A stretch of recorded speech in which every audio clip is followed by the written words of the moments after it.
কালোর গরুর ভাই তোমারে কইয়া খাও ফেলর গরুর বোন আমি ঠান্ডা খাচ্ছি আর ঠান্ডা সিজন যার গিয়া তোমার কি তো বহুত প্রয়োজন নাই নি বহুত প্রয়োজন আছে রে বোন কিতা করমু এখন মজবুরিত তুলার বালিশ বুকুর মাঝে লইয়া ঘুমাইয়া এইটা কেমন কথা?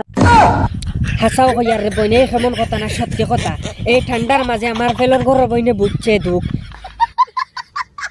কিন্তু আমার বাড়িতে আমার বাবিনকে আর কি হয় সেও বুঝছে না আমার দুঃখ আমি কি কষ্টতে আছি আমি জানি ভয়ানক ঠান্ডার মাঝে কি লাগুমাইয়ার আমি কইতাম পারি আর আমার মালিকে কইতে পারেন আমি বহুত বেহতরিন কষ্টত আছি রে বই এখন কিতা উপায় করতাম খোঁজ না তুমি এখনো আমি সিঙ্গেল আছি সিঙ্গেল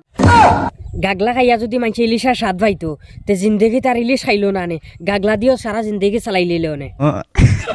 अरे कहना क्या चाहते हो?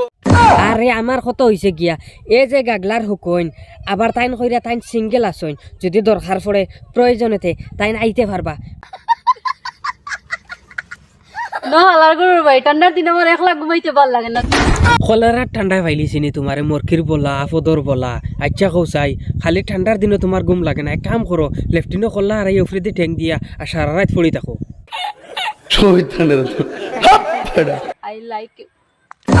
আচ্ছা কৌসা সেগুন নাজিল খান থাকি আমার আইয়া উঠিয়া কইবা বালর গরুর বাই আর খালার গরুর বাই এই তোমরা খালার গরুর বাই আর বালর গরুর বাই হইতে আর মানুষ পাও নানি আমার কাছে আইয়া তোমরা খালি গুতাগুতি করো খান থাকিয়া তো অনুরোধ করিয়া আমি যদি আপনার কাছে একটা জিনিস কইয়া যে আমার মাত কথার মাঝে বল টুটি হইলে অনুরোধ করি মাফ করে দিবা আর ভিডিওটা বেশ থাকি বেশ শেয়ার করে দিবা লাইক কমেন্ট করিয়া যাইবা আর পেজটারে ফলো করে দিবা।